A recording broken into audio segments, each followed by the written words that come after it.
Olá, pessoal! Sejam bem-vindos para uma nova resenha.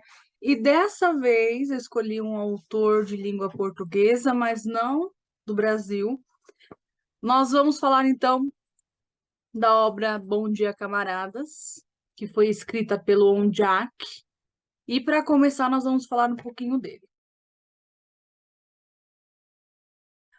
O Nundalo de Almeida, mais conhecido como Ondiak, que é como ele assina as obras, nasceu em Luanda, Angola, em 1977, justamente próximo à independência do país no qual ele nasceu.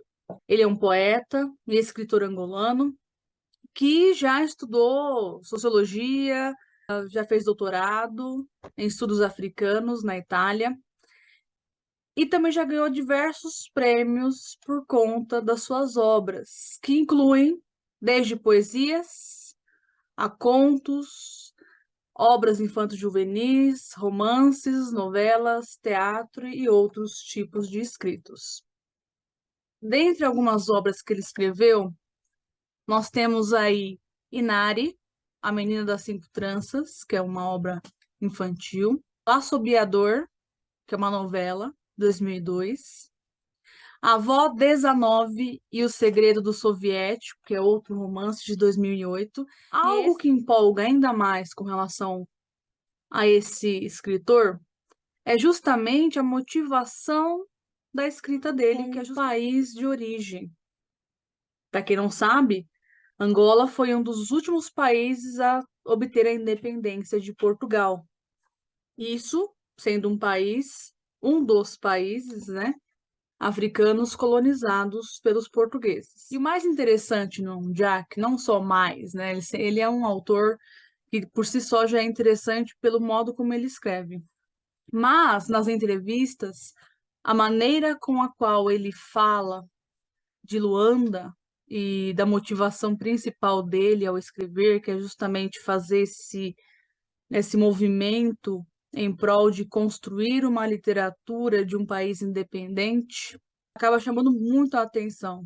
Ele demonstra essa paixão, essa coisa bonita de ter a identificação da literatura e da nação ao mesmo tempo.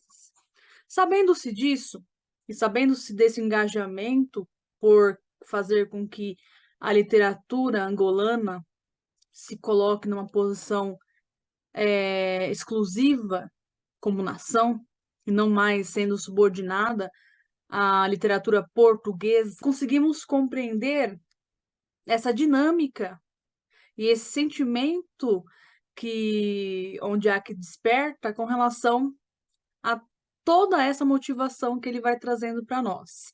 E as obras dele, elas têm um pouquinho dessa perspectiva, ao mesmo tempo que tem um outro tantinho daquela imagem inocente, porque ele coloca ali na literatura infantil personagens que vão trazendo uma visão inocente da vida adulta. E também o Ondiak Pessoa, ele é engajado politicamente, tanto que em 2021 ele se manifestou com relação à situação política que estava acontecendo aqui no Brasil. Embora vocês achem isso até uma interferência, ele estava ali se metendo onde não devia, mas percebam que tudo é globalizado, a informação é globalizada, nenhum país é uma ilha. Então, a perspectiva dele diante dos desmandos políticos que estavam acontecendo aqui no país nessa época nos mostram, ou deveriam mostrar, que alguma coisa estava precisando de uma revolução. E isso é um pequeno passo que ele dá e apenas uma demonstração pequena também que ele nos oferece para que compreendamos melhor a nossa própria realidade a partir do olhar do outro. Isso porque nós estamos lidando com um jovem adulto que presenciou a reconstrução da identidade de um país que foi colocado como colônia de outro. Agora, com relação à obra da qual nós vamos falar um pouquinho, que é Bom Dia, Camaradas, lançada em 2001, em Angola. A história se passa justamente lá. E o livro é dividido em duas partes. Na primeira, nos são apresentados os personagens, e aí eu cito alguns, como os amigos da escola do narrador, sendo que a obra é narrada em primeira pessoa, como a Petra, a Romina, o Cláudio, Murtala, o Bruno. Temos também os professores, sendo eles cubanos na maioria, como o Ângel e a Maria. Do núcleo familiar do narrador, nós vamos ter os pais, as irmãs, a tia Dadá, que veio de Portugal e foi lá passar um tempinho em Luanda, o Antônio, que é o cozinheiro, e o João, que é o motorista. Também vamos ter outros personagens secundários, que são os militares, e aí a gente vai percebendo já a atmosfera dessa história aí. O pessoal do Caixão Vazio, que era um grupo, né, que tinha-se os boatos de que invadiam as escolas, e a figura do presidente.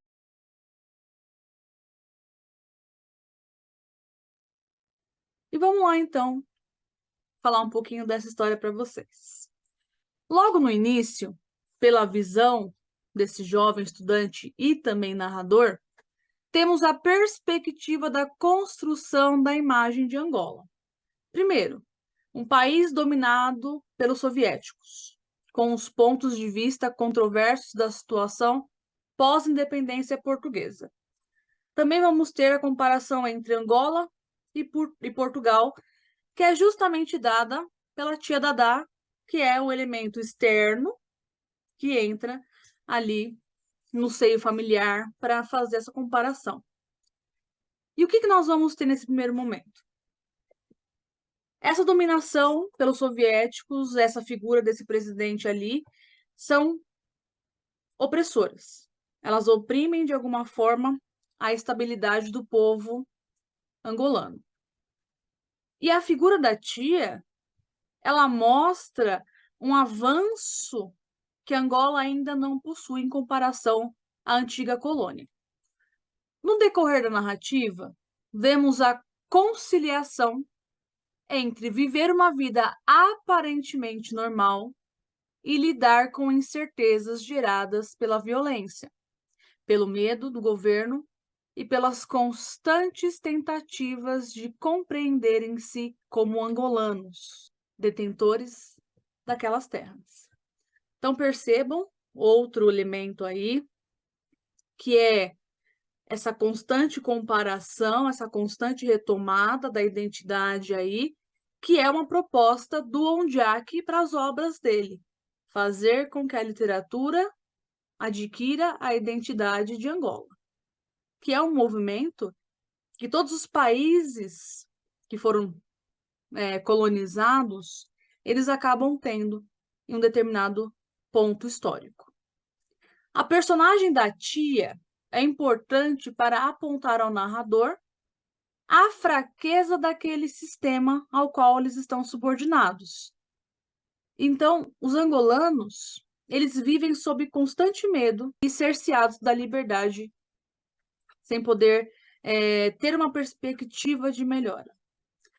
Um dos episódios marcantes dessa primeira parte é o dia do aparente suposto ataque do Caixão Vazio, né, da gangue Caixão Vazio, à escola. E essa cena, ela é bem emblemática, porque logo depois dessa mobilização por conta do suposto ataque, a fuga geral da escola, a debandada geral do pessoal da escola, ela demonstra ali esse pânico que é causado por um elemento desconhecido e que acaba influindo ali ideias variadas na mente das pessoas. No dia seguinte, os amigos se reúnem para atar as histórias, mas o narrador se decepciona por não poderem provar o que de fato aconteceu. Então, imaginem aquela história do telefone sem fio. Cada um vai contando uma coisa, no final acaba sendo completamente diferente da primeira versão. E cada um deles vivenciou uma etapa da circunstância que estava ali. No final, o narrador, ele fica aborrecido porque, mesmo com todo mundo ali falando sobre o evento, não houve uma real prova de que havia ali a possibilidade do caixão vazio aparecer por lá. E a primeira parte, então, termina com uma reflexão tristemente nostálgica do narrador sobre a dissolução do grupo, as partidas, as mudanças, ou seja, nada permaneceria igual, as coisas uma hora iriam mudar. Na segunda parte, já iniciamos com uma conversa entre o narrador e a tia, em que havemos conhecer um pouquinho da história de Angola, lendo uma redação de seu sobrinho. Em seguida, Bruno Viola chega e relata acontecimentos do fatídico dia do ataque do caixão vazio e, bom, vou deixar vocês lerem a história toda para descobrir o que de fato aconteceu. Não vou contar isso não, tá bom? Dessa vez não vai ter spoiler. O fato é que o evento acabou estragando a visita do inspetor à escola, porque justamente no dia do ataque, né, do suposto ataque, ele iria fazer uma visita para ver como estava ali o andamento dos trabalhos na unidade escolar, algo que estava sendo organizado há algum tempo, culminando numa narrativa cômica de sua recepção na escola pelo professor de química. Prosseguindo, numa reunião na casa da Romina, o professor Ângelo comunica a todos os presentes de que os professores cubanos regressariam para Cuba por conta das mudanças políticas que estavam acontecendo em Angola, tornando arriscada a presença dele. Isso aí não é tão assim fora da nossa realidade, né? Algo parecido aconteceu por aqui, mas não vou falar, vou deixar no ar. Em seu discurso, o professor se mostra esperançoso dos jovens revolucionários a deixar como responsáveis por colocar aquele país nos eixos. Porém, o narrador, lembrando que é uma criança, né? Criança, jovem, ele duvida dessa possibilidade. No entanto, as palavras do professor comoveram boa parte de quem estava ali. E a cena modifica-se enquanto os demais brindam perante o narrador, e ele retoma aquela sensação triste pela partida, pelas futuras ausências. Parte parece mais amadurecida, mudando o tom da narrativa. Então, o tom do narrador, ele sofre uma alteração, sutil ou não, dependendo da leitura que se faça. Mas dá para perceber esse amadurecimento do ser humano. Ele lembra a participação dos cubanos em solo angolano, lutando pela liberdade daquele país, e mais adiante vemos a despedida dos alunos dos professores cubanos. Também nessa segunda parte, temos algumas impressões do narrador a respeito da guerra, seu fim, junto com a promessa de terem eleições, vejam a importância aí, no país com monopartidarismo e a morte do camarada Antônio.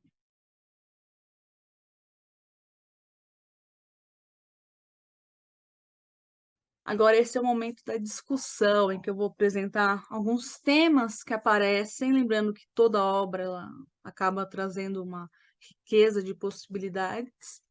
Essas são as possibilidades que eu trouxe aqui hoje, tá? Mas lembrando que tem outras, dependendo da leitura que se faça.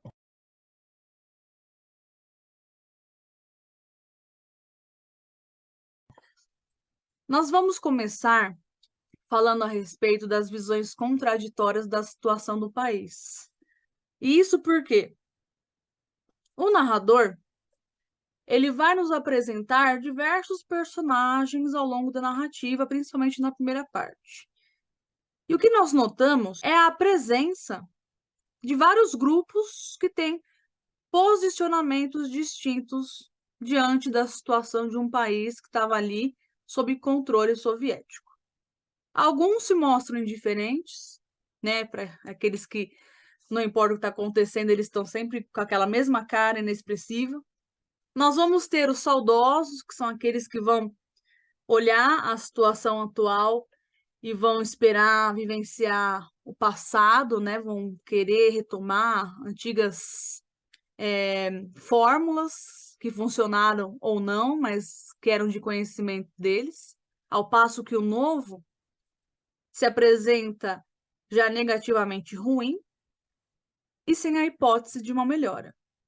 Por isso, essa regressão nostálgica. E tem os esperançosos, aqueles que, como o professor Angel, veem possibilidades melhores no futuro. Então, percebam aí essa riqueza de possibilidades das visões de mundo dos seres humanos. Não tem só apenas uma única forma e aquela maneira de ver o mundo é absoluta. Porque se eu paro e analiso as coisas por essa perspectiva, então eu sou o dono da razão, ou a dona da razão. E toda circunstância tem dois lados. Qual o lado que você vai preferir ouvir? Ou você vai querer ouvir os dois para formular uma possibilidade terceira de análise?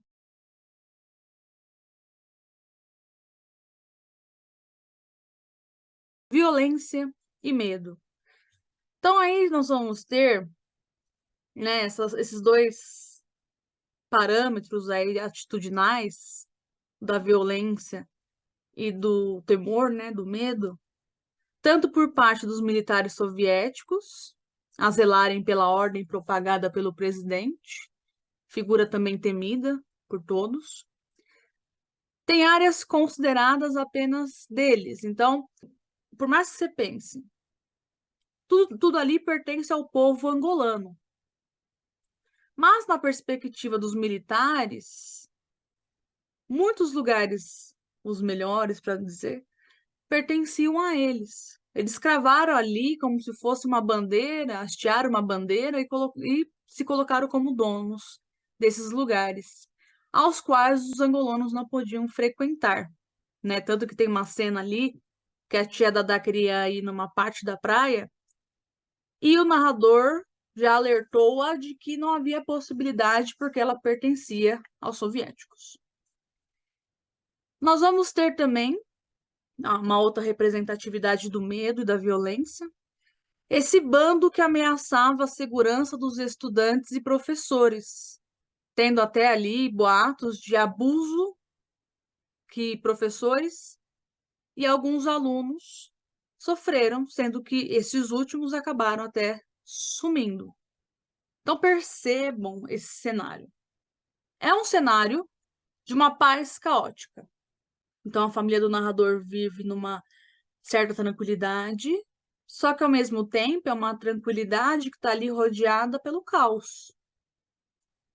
E ele vai relatando algumas coisas, e depois de algum tempo é que ele vai realmente percebendo a realidade na qual ele está inserido, embora ele não tenha uma completa e global percepção disso. Nós que estamos lendo é que percebemos essa totalidade situacional.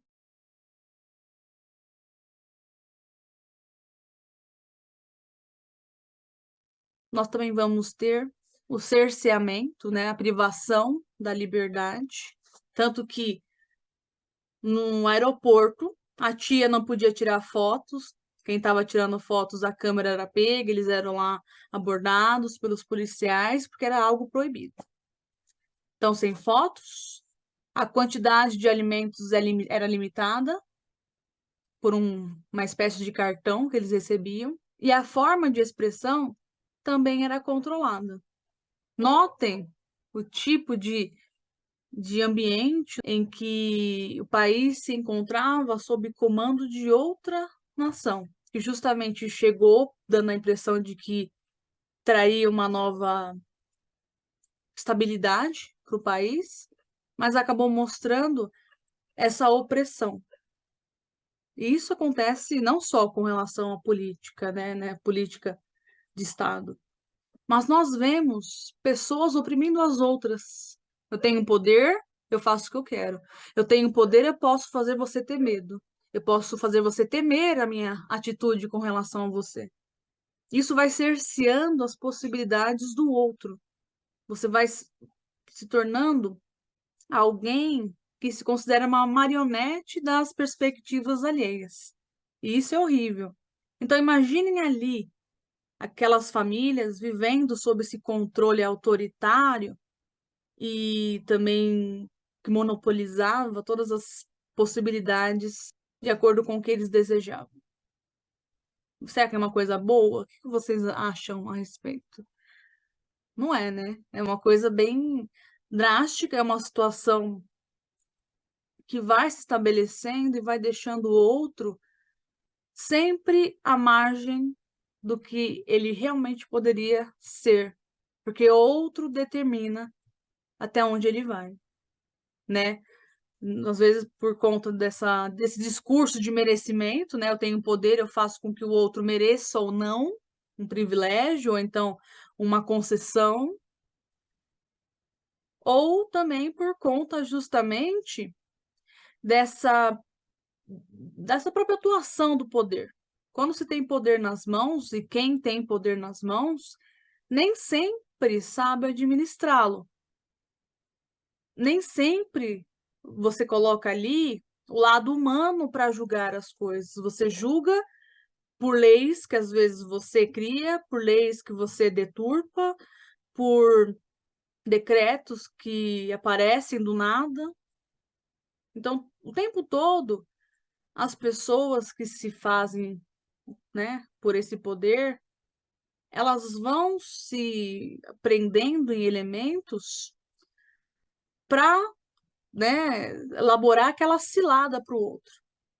E isso aconteceu com os angolanos. Eles se encontravam em uma cilada.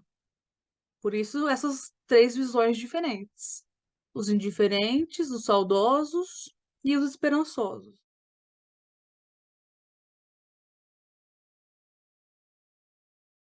Em determinado momento, ele vai falar sobre os Flapas, que são as Forças Armadas Populares de Libertação de Angola. Os Flapas, eles acabaram tendo essa junção com os soviéticos, então toda essa mobilização que eles poderiam ter feito, ela foi invertida por conta dessa inserção soviética no país.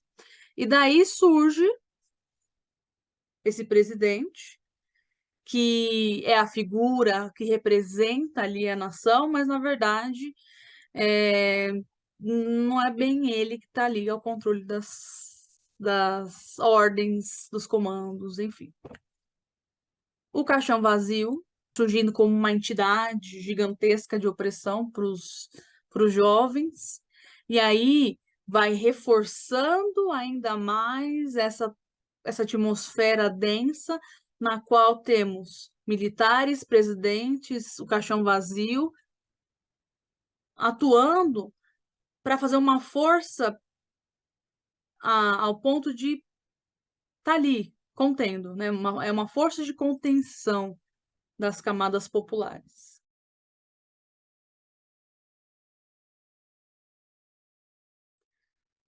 E o último tema são essas diferenças que aparecem entre Portugal e Luanda.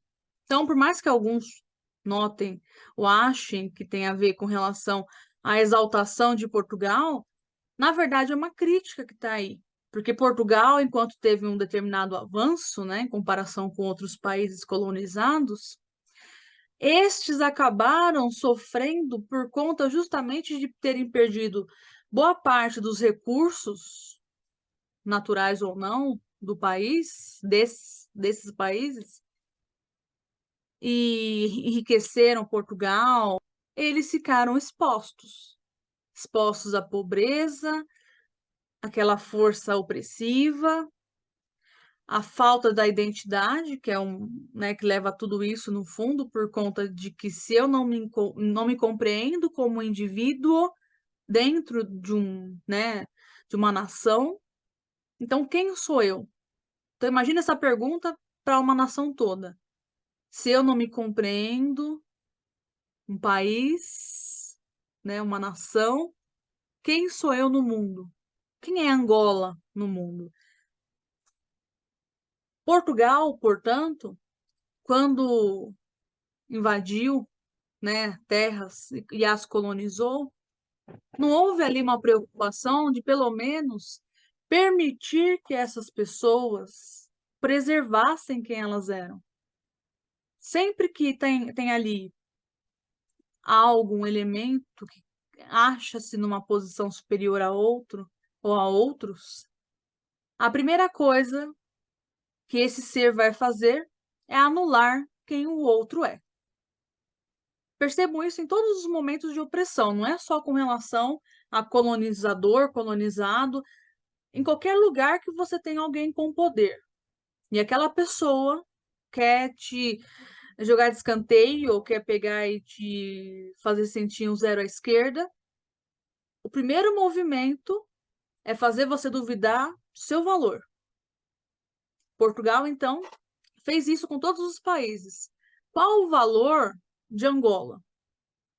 Se eu considero que nenhum, aí compreende-se o porquê de pegar e anular a identidade do outro. Não é que Angola não tivesse de fato valor, mas é assim que os colonizados se sentem, porque os colonizadores fazem e têm a intenção de fazer com que se sintam assim. É por esse motivo que eles se mantêm ocupando aquele território por tanto tempo, ou ainda ocupando, como é o caso da Inglaterra. A Inglaterra ainda tem ali vários países sob o jugo deles. Por quê? Justamente porque se colocam numa posição superior aos demais. E os demais acabam acreditando nisso. Teve até algumas mobilizações de alguns países dominados pela Inglaterra para tentar ter independência, mas foram movimentos fracos, muito aquém do que poderia ter sido. E mesmo esse aquém significou a morte de muita gente. Pessoas morrem para obter o direito de uma nação. As pessoas estão ali se engajando da maneira delas em lutas que parecem frutíferas, mas que só no futuro é que vai haver o resultado disso. Pode ser que a gente nem perceba, nem saiba, nem estejamos aqui para saber, mas quem restar, os que vierem depois, eles vão ter a noção do valor dessas lutas, desse sangue derramado, embora eu ache que, né, aí é um adendo meu, que não há necessidade de derramar sangue pelo direito de uma nação, que é de ter a sua própria identidade, de existir.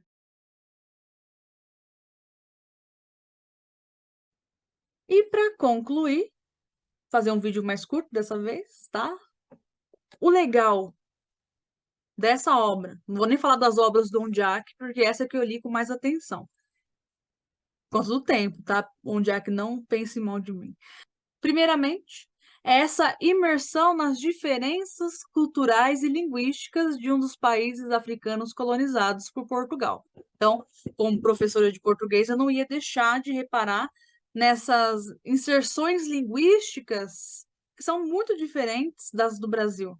Por mais que nós compartilhemos uma estrutura gramatical semelhante, muitas palavras, muitas expressões são típicas de lá. Não de lá Portugal, ou de lá da língua portuguesa de Portugal, mas é da língua portuguesa dentro desses países que foram colonizados. Isso é tremendamente positivo para mostrar para os outros, para que nós compreendamos a grandiosidade de se aprender uma língua, de ter uma língua materna, mas compreender que mesmo outros países possuindo a mesma forma de expressão, ainda assim a maneira como eles vão se expressar é diferente. E é rica, traz ainda mais riqueza. Então, quando vocês pensarem que aprender línguas, seja a própria língua materna, porque a gente nasce, tecnicamente, né? De acordo com a psicologia, a gente nasce já tendo aprendido um pouco de português desde a concepção. Mas, na escola, nós adensamos esse aprendizado. Por isso que não adianta o aluno chegar em sala de aula e ignorar aquilo, porque é como se ele estivesse ignorando a própria identidade linguística. É forte isso, é poderoso, né? Imagina, alguém tá com a faca e o queijo na mão e simplesmente abdicar de cortar esse queijo. Do que vai se alimentar? Essa comparação foi assim, inédita, tá? Eu não estava pensando em falar isso, mas falei. Então, aprender com mais profundidade a própria língua, aprender uma segunda, terceira, milésimas línguas, vale a pena. Você compreende o outro, você vai ampliando a sua perspectiva de mundo, vai enriquecendo, você vai começando a ver aí essas mobilizações de luta por um outro viés e vai compreendendo as injustiças que são propagadas do seu lado e vai poder lutar contra isso, para que não haja injustiças. E então, a língua, ela tem esse poder de fazer com que a compreensão de mundo ela nos leve a olhar tudo ao nosso redor de maneira crítica e a lutar por algo nesse mundo. A linguagem que o Ondiak utiliza, ela é bem próxima da lírica, e eu acho muito bacana, porque trabalhar com prosa, uma linguagem prosaica, ela é relativamente fácil, vamos colocar assim. Por favor, escritores, não me xinguem, mas é verdade, tá? Agora, usar uma linguagem lírica, ela é muito mais difícil, mas você vai ter que compreender uma forma de transmitir um pouco da sua subjetividade na escrita, de modo que a sua perspectiva de mundo seja compreendida de uma maneira eloquente pelo outro. Então, fazer isso é difícil. Você utilizar uma lírica profunda é difícil. E onde há que ele utiliza uma lírica bem sutil que aparece pela perspectiva de mundo de uma criança ou de um jovem, né? Não sei a idade do cara. Mas o fato é um adolescente, um pré-adolescente que está ali se colocando no mundo, colocando a forma de ele perceber esse mundo e por uma linguagem lírica. A pobreza é aparente em alguns trechos da narrativa. Então, nós estamos lidando com um país que estava adquirindo a sua identidade, um país que foi abandonado por Portugal, né? Apenas era uma fonte para se obter algo, riquezas, minérios, enfim. E qualquer outra forma de cuidado com as pessoas daquele local foram esquecidas. Então não havia, né? Ou é colocado no livro que não havia essa preocupação com saneamento básico, as provisões controladas de itens básicos necessários à subsistência humana, mesas fartas, como tem uma cena que aparece lá no livro, elas parecem um luxo, porque eles não estão acostumados. Então imagine vocês lidando com personagens que não demonstram ser pobres, mas que ainda assim vem uma mesa que está ali bem provida como algo completamente fora do padrão.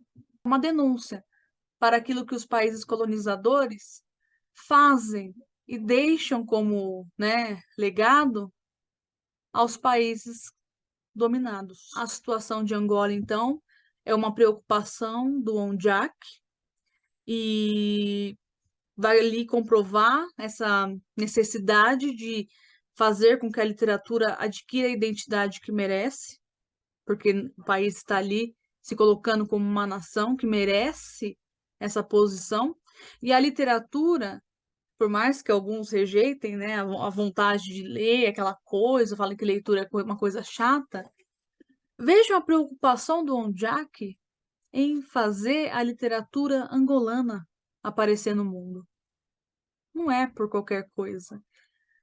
A preocupação literária, ela tem que ser um motivador para todo mundo. Tem motivos ali, sociais, políticos, históricos, que quando a gente simplesmente quer ignorar aquele elemento, fica simplesmente trivial, fica naquela compreensão rasa, parcial de um elemento que é essencial para humanizar o indivíduo. E como eu já disse nas minhas aulas, a literatura humaniza. Por mais que, né, tem aluno que fala, você está falando, a gente não está nem prestando atenção em você. Mas o meu papel eu tenho que fazer, que é a tentativa de humanizar esses indivíduos que são colocados sobre a minha responsabilidade naquele pequeno e curto espaço de tempo. E por mais que eu pense, ou que alguns pensem que talvez não vá dar em nada, no fundo, eu e esses próprios alunos que dão risada e falam que vão ignorar a literatura, eles percebem, nós percebemos a relevância de haver literatura. Aí vamos pensar lá. Lá no Brasil quinhentista, não tinha uma literatura brasileira. Aí só tinha aquela literatura de catequese. Quem era o Brasil naquela época? O Brasil só foi se fazendo e a literatura foi mostrando isso quando as pessoas começaram a querer expressar-se de alguma maneira. E as artes levam o indivíduo a serem alguém no mundo. E levaram o Brasil a ser alguém nesse globo terrestre do qual nós fazemos parte. E as relações de amizade que o livro pontua, elas acabam nos mostrando a beleza que é não só o convívio social, porque a gente convive com um monte de gente. No ônibus a gente convive com um monte de gente e não fala com ninguém. Então, não é só conviver, é o relacionar-se, é o conviver com as pessoas, é saber o que elas estão sentindo e é querer estar próximo delas. As relações de amizade são outro fator humanizador do ser humano. Quando você se preocupa com o outro, então você também tem a possibilidade de ser um bom amigo. Porque quem é amigo de alguém com sinceridade consegue olhar para quem não é amigo com sensibilidade. É aí que nós vemos a diferença entre nós termos relações triviais e nós temos aquelas relações nas quais nos preocupamos uns com os outros, mesmo que não precisemos ficar ali o tempo todo grudados com eles. Isso é que é o motivador da amizade, o olhar que eu tenho para com o outro. Lógico, não é o olhar maldoso, invejoso, nem sei lá o que, tá? É o olhar de empatia, de solidariedade, é compreender que o outro é alguém. A ausência faz falta. É compreender que o outro sofre, é estender a mão para o outro. E aquele grupo de amigos que aparece no livro, que faz parte junto com o narrador, eles estão ali uns pelos outros e mostram esses elos que a gente tem que se perguntar por que eles estão enfraquecendo no século XXI? Por que as amizades elas são tão efêmeras nos dias de hoje? A gente não pode colocar só a culpa na tecnologia. Tem algo aí que deve ser um norteador para que nós reflitamos e propaguemos formas de expressão, formas de mobilizar o outro ou os outros a estreitar os laços e não a enfraquecê-los, rompê-los, porque todos nós precisamos uns dos outros. E essa necessidade, ela não é em vão. Espero que vocês tenham gostado dessa análise. Curtam o meu canal, compartilhem com os demais e eu vejo vocês numa próxima oportunidade. Tchau, tchau.